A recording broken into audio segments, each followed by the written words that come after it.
नमस्कार, मैं रवीश कुमार। भारत में नहीं समझने वालों का राजनीतिक उदय हुआ है। इन नहीं समझने वालों को दुनिया की कोई ताकत नहीं समझा सकती है। कोर्ट से लेकर वैज्ञानिक रिपोर्ट तक सब कह रहे हैं कि पटाखों के कारण वायु प्रदूषण और बढ़ जाता है, लेकिन इन नहीं समझने वालों ने किसी की एक नहीं सुनी। इनकी मेहनत रंग लाई है और दिवाली की रात और अगली सुबह दिल्ली और आसपास की हवा जहरीली हो गई है। दिल्ली, नोएडा और गाजियाबाद तक की हवा की गुणवत्ता 500 से 1000 के बीच पहुंच गई, जो बेहद खतरनाक मानी जाती है। पटाखों पर बैन लगाया गया, कोई असर नहीं हुआ। लैंसेट की एक रिपोर्ट है कि 2019 में वायु प्रदूषण से भारत में 16 लाख के करीब लोग मर गए। हर मिनट में 3 से अधिक लोगों की मौत हुई। दिल्ली की हवा नहीं समझने वालों की राजनीतिक और धार्मिक जीत है। इसके कारण दिल्ली में कोविड से ठीक हो चुके लोगों में फेफड़े और सांस की परेशानी बढ़ने लगी है। इसे देखते हुए अस्पतालों में अतिरिक्त बेड के इंतजाम किए जा रहे हैं। परंपरा के नाम पर जहरीली हवा के ये सपोर्टर ही महंगाई के भी सपोर्टर कहे जा सकते हैं। महंगाई के सपोर्टर को भी दुनिया की कोई ताकत नहीं समझा सकती है कि देश में महंगाई है और जनता की कमर टूट रही है। व्हाट्सएप यूनिवर्सिटी के इस राजनीतिक और सामाजिक उत्पाद पर किसी की नजर भले ना पड़ी हो, लेकिन महंगाई से परेशान जनता को पता है कि महंगाई के इन सपोर्टरों के सामने महंगाई की बात करना अपनी परेशानी और बढ़ाना है। इस नए सपोर्टर वर्ग को तैयार करने में गोदी मीडिया, व्हाट्सएप यूनिवर्सिटी और आईटी सेल ने अथक परिश्रम का काम किया है। हार्वर्ड यूनिवर्सिटी से भी ज्यादा हार्डवर्क किया है। जब से पेट्रोल और डीजल के दाम बढ़ने शुरू हुए, व्हाट्सएप यूनिवर्सिटी में विचित्र तर्कों की सप्लाई शुरू हो गई थी कि कमाई बहुत बढ़ी है, इसलिए महंगाई नहीं बढ़ी है। अब ये तर्क महंगाई के सपोर्टर के दिमाग में ठीक से फिट हो चुके हैं, उन्हें रोबोट बना चुके हैं। उनसे महंगाई पर बहस कर देखिए, आप खुद पसीने पसीने हो जाएंगे। दिवाली के एक दिन पहले खबर आती है कि पेट्रोल और डीजल पर उत्पाद शुल्क घटाए जा रहे हैं। इस कमी के बाद भी पेट्रोल कई शहरों में 100 रुपए लीटर से अधिक मिल रहा है और कई शहरों में 95 रुपए लीटर से अधिक मिल रहा है। अगर यह राहत है तो हर आफत का नाम राहत कर दिया जाना चाहिए। यूपी इलेक्शन के लिए कम किए हैं। यूपी इलेक्शन जाते ही 150 हो जाएगा। 150 हो जाएगा? बिल्कुल हो जाएगा। जिस तरह से भाग रहा है 150 हो जाएगा। तो ये जो कम किया उससे कुछ फर्क पड़ेगा? कोई फर्क नहीं पड़ रहा। क्यों? अभी क्या फर्क पड़ रहा? 5 रुपए क्या होते हैं? 5 रुपए की कोई वैल्यू छोड़ी है गवर्नमेंट ने? नहीं छोड़ी। 67-70 रुपए से 103 रुपए लीटर भरवा रहे हैं। क्या फर्क पड़ेगा? इसके साथ और भी तो विकास हो रहे हैं। लोग महंगाई को इससे जोड़ रहे हैं कि भाई महंगाई बढ़ रही है इसलिए गवर्नमेंट कुछ नहीं कर रही। गवर्नमेंट ने बहुत कुछ किया है। पेट्रोल की प्राइस बढ़ रही है अंतर्राष्ट्रीय स्तर पर, तो इसमें अगर 10 रुपए 20 रुपए सरकार ने कंसेशन दिया है तो ठीक ही किया है। ये तो कह रहे हैं कि चूंकि अंतर्राष्ट्रीय बाजार में भाव बहुत बढ़ा हो, इसके वजह से बढ़ गया था। इनकी इनकम अच्छी होगी और क्या है? हमारी इनकम थोड़ी है इतनी। अच्छा, हम तो साइकिल लेंगे गाड़ी बेच के। मेरे हिसाब से और कम होना चाहिए। ये मेरे हिसाब से 80 रुपए लीटर होना चाहिए। पब्लिक को ही तो लूट रहे हैं और क्या कर रहे हैं। तो पहले बढ़ा दिया 50 रुपए, सीधा 5 रुपए कम कर दिया जनता को दिखाने के लिए कि हमने बहुत कुछ कर दिया। क्या किया है? लोगों के लिए खाना पीना कितना मुश्किल हो गया पता है। 200 रुपए की तेल की बोतल हो गई। गरीब आदमी कहाँ से खाना खाएगा? आप ये देखो ना। और ये भी रोज बढ़ने फिर पैसे 10 दिन के अंदर फिर 5 रुपए पूरे कवर कर लेने उन्होंने। ये तो वोटों के चक्कर में हुआ है और क्या हुआ है? वोटों के चक्कर? हाँ, और क्या, वोटिंग के चक्कर में हुआ। जो चुनाव होने हैं हाँ, बस उसी के चक्कर में 5 रुपए कम कर दिया। उनको बोलो 20 रुपए कम कर दो, होगा? नहीं होगा। क्या हमें मान लेना होगा कि 95 या 100 रुपए लीटर पेट्रोल सस्ता होगा? क्या इस दौर की वृद्धि ने पेट्रोल और डीजल के कम दामों का बेंचमार्क ही बदल दिया? पेट्रोल के दामों से परेशान इन लोगों का दुख महंगाई के सपोर्टरों के लिए एक दिखावा भर है। लोगों को याद है कि मई 2018 में दिल्ली में पेट्रोल करीब 77 रुपए लीटर मिल रहा था और मुंबई में करीब 85 रुपए लीटर, पटना में करीब 83 रुपए लीटर। तब इसे महंगाई कहा गया। 5 नवंबर 2021 को दिल्ली में पेट्रोल 103 रुपए लीटर से अधिक है और मुंबई में 108 रुपए से। कहीं से यह ना तो राहत है न सस्ता। 18 फरवरी 2021 को मुंबई में 96 रुपए लीटर हो गया था पेट्रोल, कोलकाता में 90 रुपया और चेन्नई में 91 रुपए लीटर से अधिक था। दिल्ली में 89 रुपए 54 पैसे, मध्य प्रदेश में 97 रुपए 56 पैसे का 1 लीटर पेट्रोल मिल रहा था। क्या कभी पेट्रोल 80 रुपए लीटर होगा या अब सस्ता होने का बेंचमार्क 90, 95 या 100 रुपए होगा। 85 रुपए लीटर को महंगा मानने वाली जनता को 30-35 पैसे की क्रमिक वृद्धि से ऐसी आदत दे दी गई है कि उसके लिए महंगाई का पैमाना बदल गया। बदला है या नहीं, या फिर यह महंगाई के सपोर्टरों की जीत है, उनका नजरिया है। जो कल महंगा था आज का सस्ता हो चुका है। जिन मैसेजों का आप लतीफा समझकर मजाक उड़ाते रहे, उनके तमाम तर्क लोगों को लैस कर चुके थे और महंगाई का सपोर्टर बना चुके थे। आईटी सेल और व्हाट्सएप यूनिवर्सिटी के जरिए तरह तरह के तर्कों को आपने कूड़ा मानकर नजरअंदाज किया, लेकिन उसी कूड़े के ढेर से निकलने वाली गैस ने महंगाई के सपोर्टरों को फुला दिया है। भाई बचोगे तब खाओगे, बचोगे नहीं तो कहां से खाओगे? जब बचोगे नहीं तो कहां से खाओगे? इस कोरोना काल में बच गए हो, इसलिए अपनी बात कर रहे हो।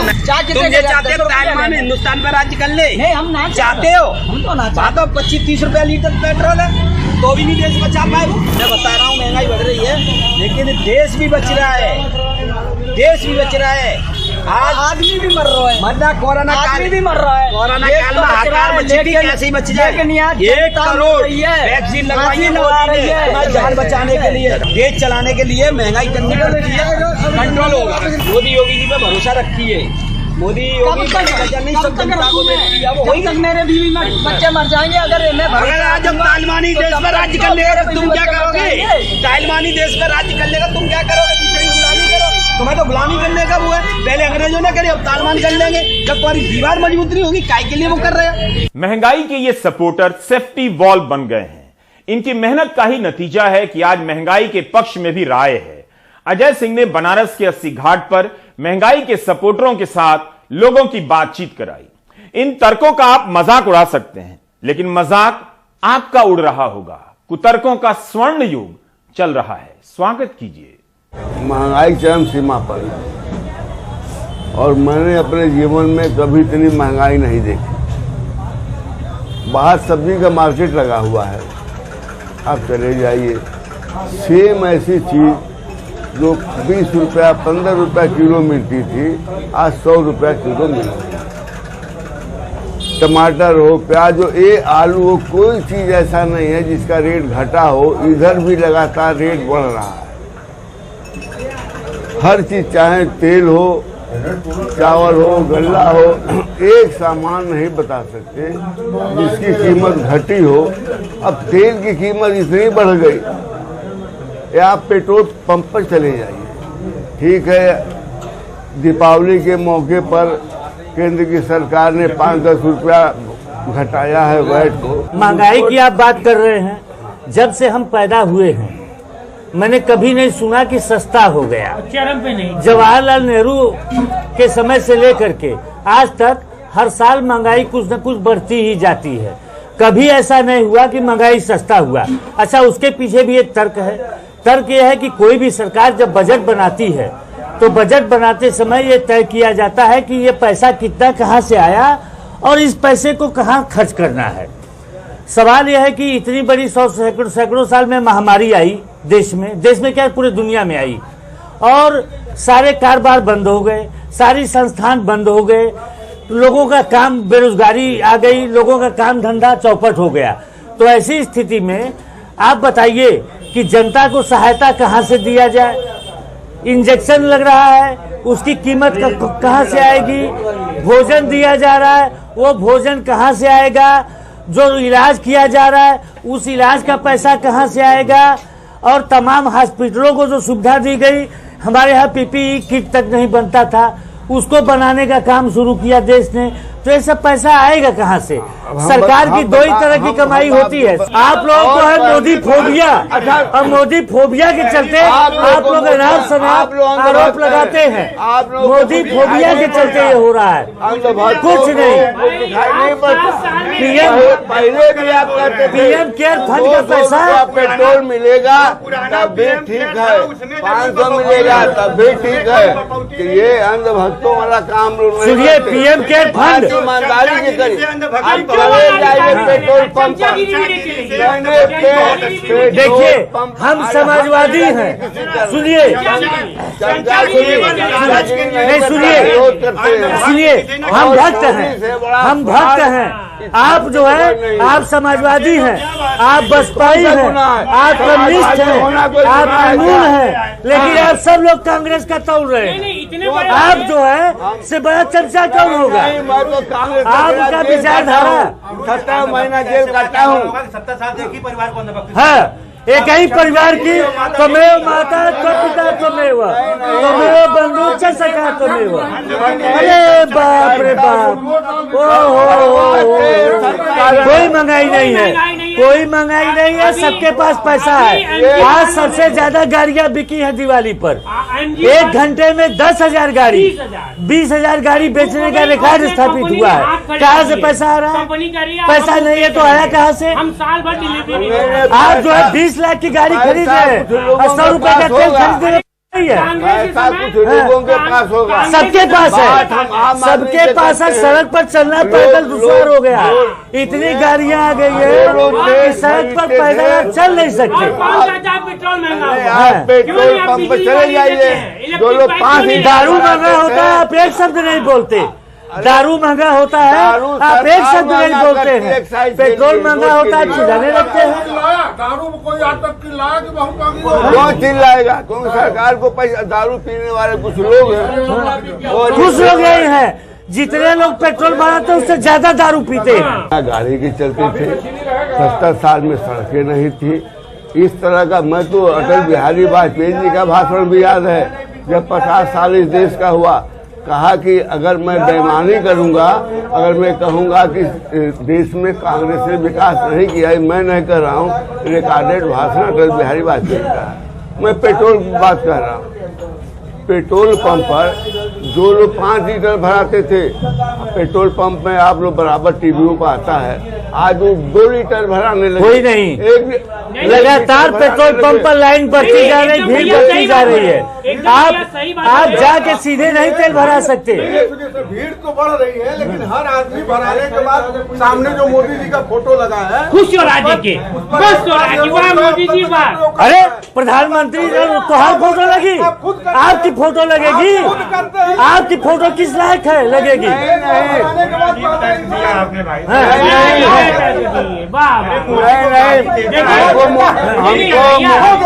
इन्होंने एकदम सही बात कही कि 2 लीटर भरवाता है। पहले हम इलाहाबाद जाते थे 10 लीटर पेट्रोल लगता था। मोदी जी अब जाते थे, गरीबी हटाओ, गरीबी हट गई देश से। सिलेंडर को हाथ जोड़ के जाइए। सिलेंडर इतना महंगा, सिलेंडर की कीमत कहाँ चल गई? कोई रेशियो है महंगाई का? तेल 70 रुपए कड़वा तेल था, 200 से, अरे एक रेशियो होता है कि 100 कितने घरे का औरत लिपस्टिक लगा के घरे बैठा रहता नहीं, खाना जोमेटो से आवत रहा। ये हमें बतावे सिलेंडर में आज कोई ऐसा परिवार नहीं जहाँ हफ्ते में 3 दिन जोमेटो से खाना आता है। ये चीजें होते खाना नहीं बनाता। आरती हो गई है, पैसा कहाँ से आ रहा है? ये महंगाई है। रास्ते चलता है, रिक्शा वोट कौन देता है? उन लोग ज्यादा देते हैं, हम लोग खाली बहस करते हैं। वोट उन लोग देने वाले, उनके वोट से डिसाइड होता है। तो रिक्शा वाला कब हिस्सा? मैं क्या कर रहा हूँ? फ्री में पा रहा है खाना, रिक्शा वाला कब फ्री में खाना पा रहा है। आपने मेरी बात सुनी नहीं? वोट डिसाइड करता है। अभी चुनाव के चलते अब मार्च तक देंगे। मार्च तक क्यों देंगे भाई? कहीं हमारा आजीवन मन को, हमारा मन आपकी मर्जी चलेगा। मैं समझ रहा हूँ, सरकार हम चला रही है। ऑक्सफोर्ड और कोलंबिया यूनिवर्सिटी को भी अपना नाम भारत के व्हाट्सएप यूनिवर्सिटी में लिखा लेना चाहिए, कोई फीस नहीं लगेगी। अभी तक आपने जो सुना उसके हिसाब से महंगाई के सपोर्टर की दलीलों का संक्षेपीकरण इस प्रकार किया जा सकता है। तर्क नंबर 1, सड़कें अच्छी बनी हैं, इसलिए यात्राएं पूरी करने में पेट्रोल की खपत भी तो कम हो रही है। वाह। तर्क नंबर 2, शराब महंगी होती है तब कोई हल्ला नहीं करता, पेट्रोल से ज्यादा शराब बिकती है। तर्क नंबर 3, लोगों की कमाई भी बढ़ी है, 20 लाख की कार खरीद सकते हैं, 100 रुपए लीटर पेट्रोल नहीं। तर्क नंबर 4, महंगाई नहीं है क्योंकि हर परिवार हफ्ते में 3 दिन जोमेटो से खाना मंगा रहा है। तर्क नंबर 5, मुफ्त में टीका दिया जा रहा है, जनता को सहायता दी जा रही है। तर्क नंबर 6, फिल्म का महंगा टिकट खरीद सकते हैं, तो पेट्रोल से क्या परेशानी है? जिस दौर में बेरोजगारी बढ़ी हो और सैलरी घट गई हो, उस दौर में व्हाट्सएप यूनिवर्सिटी ने स्थापित कर दिया है कि लोगों की कमाई बढ़ी है। 80 करोड़ लोगों को कई महीनों से मुफ्त अनाज दिया जा रहा है प्रधानमंत्री गरीब कल्याण योजना के तहत। फिर कमाई किसकी बढ़ गई है? अगर कमाई बढ़ी होती तो अयोध्या में दीपोत्सव के बाद ये लोग तेल न बटोर रहे होते। लेकिन महंगाई के सपोर्टर इसे भी सही ठहरा देंगे कि दिवाली के बाद दिए से तेल निकालने की परंपरा है ताकि बर्बादी ना हो। ये भारत है। लेकिन क्या इस दृश्य में गरीबी नहीं झांक रही? क्या इसके बहाने सरसों तेल के दाम की बात नहीं होनी चाहिए? जब 70 रुपया किलो था तब भी ऐसी घटनाएं यहां हुई हैं और अब तो 250 रुपया किलो बिक रहा था सरसों तेल। अब कुछ कम होकर 210-212 तक पहुंचा है। इनके लिए सरसों तेल सोने से कम नहीं है। तेल आप लोग ले जाके क्या करेंगी? खाएंगे। खाएंगे। अमर उजाला में छपी खबर के अनुसार यूपी सरकार होली तक यूपी के 15 करोड़ गरीब लोगों को मुफ्त राशन के साथ 1 किलो सरसों तेल हर महीने देगी। 24 करोड़ की आबादी वाले यूपी में 15 करोड़ गरीब, फिर भी महंगाई के सपोर्टर कहते हैं लोगों की कमाई बढ़ी है।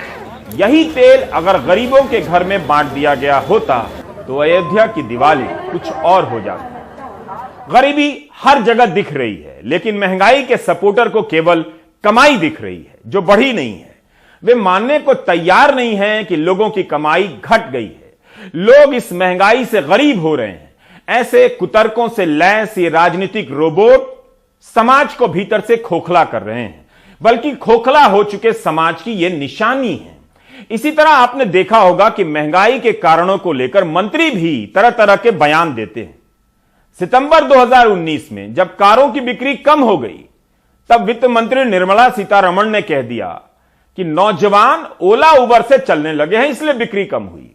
Automobile sector in particular and the components together have been affected by several things, inclusive of the BS6 movement, inclusive of that registration fee related matter which we had deferred till June, inclusive of the mindset. Some studies do tell us the mindsets of the millennials who are now preferring not to commit an EMI towards buying an automobile, instead would prefer to have Ola and Uber and everything else, or take the metro. So a whole lot of factors are influencing the automobile sector. तब Maruti Suzuki के कार्यकारी निदेशक शशांक श्रीवास्तव का बयान छपा कि भारत में कारों के स्वामित्व में कोई बदलाव तो नहीं हुआ है। ओला और उबर के कारण तो ऑटोमोबाइल सेक्टर में उछाल ही आया है। इस समय 2021 नवंबर अक्टूबर की बात कर रहा हूं। कारों की बिक्री का उदाहरण देकर कहा जा रहा है कि 20 लाख की कार खरीद सकते हैं तो 100 रुपए का पेट्रोल नहीं ले सकते। अमेरिका और बाकी देशों में भी लोग 20 लाख की कार खरीदते हैं। वहां तो उनकी मुद्रा में पेट्रोल इतना महंगा नहीं है। कुतर्कों से बने इस वृत्त से अनावृत होना आसान नहीं है। महंगाई के इस सपोर्टरों ने अद्भुत काम किया है। महंगाई को साबित कर दिया है कि सही है। यही कारण है कि महंगाई राजनीतिक बहस की जगह मनोरंजन का कारण बन गई है। महंगाई के सपोर्टर तो टैक्स कम करने से भी खुश नहीं है। उनका मानना है कि टैक्स कम करने से जनता को और तकलीफ होगी।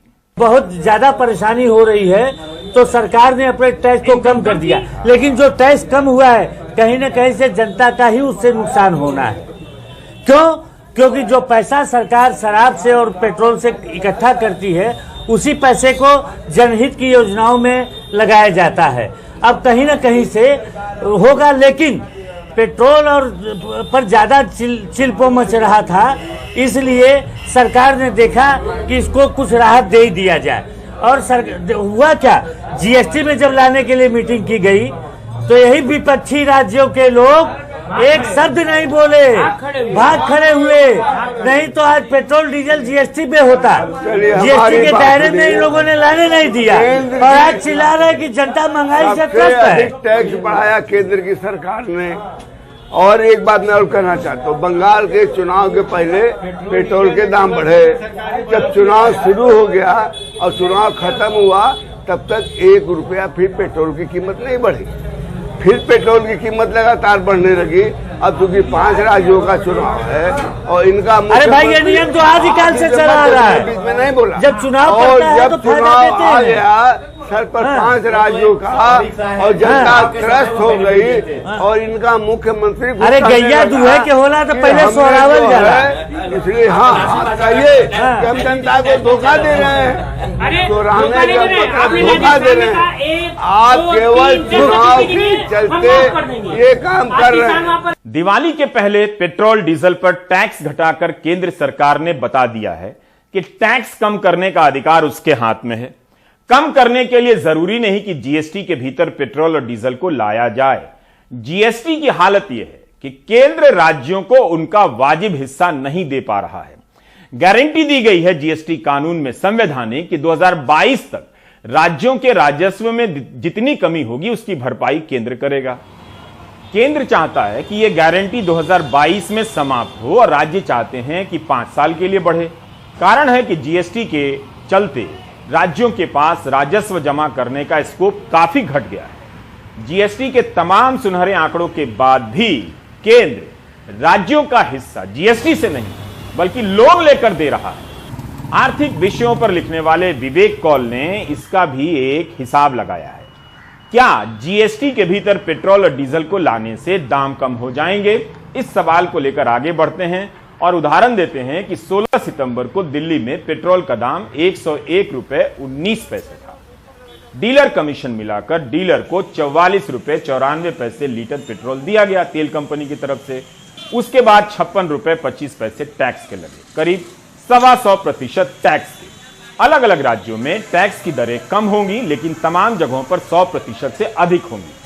केंद्र सरकार भी पेट्रोल और डीजल के टैक्स से लाखों करोड़ रुपए जमा करना करती है। 2019-20 में केंद्र के उत्पाद शुल्क से 56.6% की कमाई हुई थी। इस वक्त जीएसटी पर अधिकतम 28% टैक्स है। अगर जीएसटी में पेट्रोल डीजल को लाएंगे तब 100% टैक्स करने होंगे। क्या केंद्र सरकार 28% टैक्स के लिए तैयार है? अगर नहीं है तो फिर यह अफवाह है, प्रोपेगेंडा है कि जीएसटी में लाने से पेट्रोल डीजल सस्ता हो जाएगा। इन बहसों में कई तथ्यों की कमी है लेकिन इनकी बुनावट व्हाट्सएप यूनिवर्सिटी के फैलाए हुए तर्क जाल से तय होती है। कई बार बहस तो यहां से भटकती हुई वहां चली जाती है। कुल मिलाकर आप महंगाई और बेरोजगारी के ऐसे सपोर्टर से मिलते हैं जिसके लिए सरकार जिम्मेदार नहीं है। अजय सिंह ने ऐसे ही कुछ और लोगों से बात की। हमारे हिंदुस्तान की एक मानसिकता मालूम क्या है कि जवले तो हिंदुस्तान की सरकारी नौकरी ना मिला तब तक तू नौकरी ना मिला। मैंने तो वोट ना तो सरकारी जमात बन रहा सर वोट भारतीय लोग दिया था, अमेरिका के लोग नहीं दिया था। जी भाई साहब, MBA किया हुआ लड़का जी भाई साहब बर्तन भी मांज रहा है।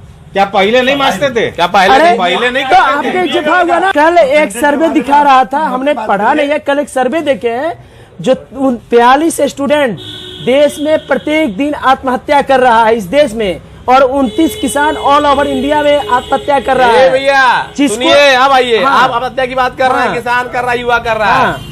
अरे नियम तो कल हम भी एक न्यूज देखे कि यहाँ का युवा 22% सदिये नहीं करना चाह रहा है। क्यों? उसका कहना है कि जब तक 60,000 के ऊपर हमें सैलरी नहीं मिलेगी हम अपने परिवार को चला नहीं पाएंगे। ये कौन लेवल है? मुझे इतना समझाइए, जो 2014 से पहले की महंगाई और 2014 के बाद की महंगाई, उसमें कितना परसेंटेज का ग्रोथ किया, मुझे ये बताइए। कर्ज लेती है पहले जीएसटी कितना लेते थे? कर्ज लेती है, एक विदेशी कर्ज होता है और एक हिंदुस्तानी कर्ज जो आंतरिक संसाधन से लेती है। 20% से ऊपर वो विदेशी कर्ज नहीं लेती है।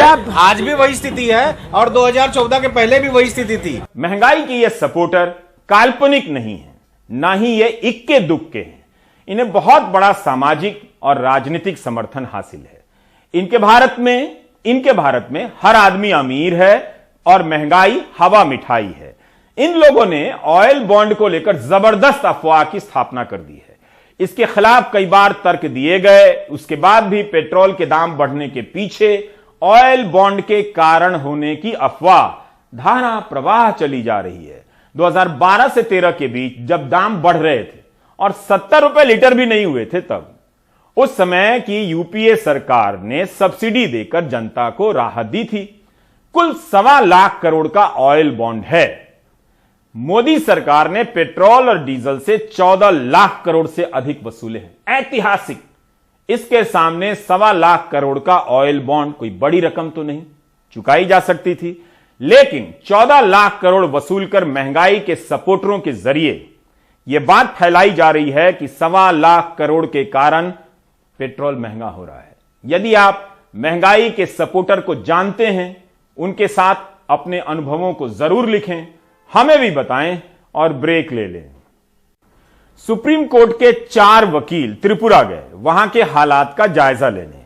अब उन वकीलों को यूएपीए के तहत नोटिस भेज दिया गया है। आरोप है कि उन्होंने सोशल मीडिया पोस्ट के जरिए सांप्रदायिक वैमनस्य फैलाने का काम किया है। उन्हें 10 नवंबर तक त्रिपुरा आकर जवाब देने के लिए कहा गया है। यह एक पैटर्न हो गया है चारों तरफ। पहले प्रेस को धमकाया गया, अब लगता है वकीलों की बारी आई है। इस तरह अब हिंसा की ऐसी घटनाओं की सच्चाई तक पहुंचने से आप रह जाएंगे। क्या सिर्फ सरकार और प्रशासन की दलील अंतिम मानी जाएगी? हिंसा की घटनाओं के बाद नागरिकों का समूह अध्ययन करने के लिए जाता ही है। वकीलों को तो सबसे पहले जाना चाहिए, लेकिन यूएपीए लगाकर ऐसे समूहों को डराने का सिलसिला शुरू हो रहा है। जब वकील ही नहीं बचेंगे तो फिर आपके लिए कौन बोलेगा और कौन बचेगा? तो उसमें तो जो भी आदमी दिल्ली हाईकोर्ट के वकील मुकेश अब अपने लिए एक कानूनी लड़ाई लड़ने की तैयारी कर रहे हैं। मुकेश को मालूम नहीं था कि त्रिपुरा की हिंसा पर एक रिपोर्ट तैयार करना भी उन्हें महंगा पड़ेगा। ये एहतिशाम अमित श्रीवास्तव, अमित इंदौरी की एक फैक्ट फाइंडिंग टीम के साथ त्रिपुरा गए थे ताकि एक रिपोर्ट सुप्रीम कोर्ट और मानवाधिकार आयोग में पेश की जा सके। लेकिन त्रिपुरा से लौटने के बाद पश्चिमी अगरतला पुलिस स्टेशन की ओर से इनको एक मेल में नोटिस आया, जिसमें 153A, 469, 471, 503, 504, 120B और सेक्शन 13 ऊपा एक्ट के तहत मामला दर्ज होने की बात कही गई। लाइव चलाया था हम लोगों ने फेसबुक पे, प्रेस क्लब की जो मीटिंग थी, प्रेस कॉन्फ्रेंस जो थी, उसके बाद 3 तारीख को ये थोड़ा शेड्यूल भी हेक्टिक था, हम लोग थोड़ा आराम कर रहे थे, फेस्टिविटी का सीजन भी था, तो अपने अपने घरों में आराम कर रहे थे। तो हमारी मेल पे, वो मेरे मेल पे नहीं, जो ऑर्गेनाइजेशन है उसके मेल पे एक मेरे सेक्रेटरी को मैसेज रिसीव हुआ त्रिपुरा पुलिस से, तो उन्होंने मुझे भेजा और शाम के टाइम में मतलब, तो मैंने देखा तो वो मतलब लीगल नोटिस था पुलिस की तरफ से। मुझे तो अभी तक ये लग रहा है कि उन्होंने कंफ्यूजन में दर्ज कर दिया है। उन्होंने फेसबुक पे बहुत सारा कंटेंट देखा होगा जो फेक चल रहा होगा। अब वो हमारा रियल कंटेंट भी, मैं जैसे आपको बता रहा था बातचीत में पहले भी, कि हमने कुछ भी ऐसा पोस्ट नहीं किया जो हमने नहीं बोला हो, हमने अपना बोला हुआ पोस्ट किया। जैसे हो कि किसी और का वीडियो जो कोई और बना रहा है वो पोस्ट कर दे, वो चीज़ें हमने पोस्ट नहीं करी। आप लोगों ने खुद अपना जो हमने बोला है वो वीडियो पोस्ट करी है, जो हमने देखा है, जो खुद शूट किया वो वीडियो पोस्ट करी है। त्रिपुरा में पिछले दिनों बांग्लादेश में मंदिर तोड़े जाने के खिलाफ कई जगह प्रदर्शन हुए और तोड़फोड़ और हिंसा की खबरें आईं। फिलहाल त्रिपुरा में शांति बनी हुई है, लेकिन पुलिस ने सोशल मीडिया पर भड़काऊ बातें लिखने के नाम पर 71 लोगों पर मामला भी दर्ज किया है, जबकि इस हिंसा में संपत्ति के नुकसान की भरपाई का आश्वासन भी सरकार ने दिया है। निहित स्वार्थ वाले लोगों द्वारा सोशल मीडिया के माध्यम से समाज में सांप्रदायिक नफरत फैलाने का प्रयास किया जा रहा है। कई लोग बिना सच्चाई जाने उन पोस्टों को शेयर व लाइक करते नजर आ रहे हैं। हालांकि पुलिस सोशल मीडिया के जरिए इन पोस्टों का विरोध कर रही है। इन फर्जी सोशल मीडिया पोस्टों के खिलाफ एक नया मामला भी दर्ज किया गया है, जिसमें ट्विटर के 68, फेसबुक के 31 और यूट्यूब के 2 पोस्ट शामिल हैं। व्यक्तियों व संगठनों को इन फर्जी सोशल मीडिया पोस्टों को हटाने के लिए नोटिस भेजे गए हैं। ऐसे फर्जी सोशल मीडिया पोस्ट करने वालों के खिलाफ सख्त कार्रवाई की जाएगी। जो भी पोस्ट है वो लेकिन फैक्ट फाइंडिंग कमेटी के सदस्यों पर ऊपा के तहत क्यों मामला दर्ज किया गया है, इस पर फिलहाल पुलिस खामोश है। त्रिपुरा से रतनदीप के साथ रवीश रंजन शुक्ला, एनडीटीवी इंडिया। आप देख रहे थे प्राइम टाइम। नमस्कार।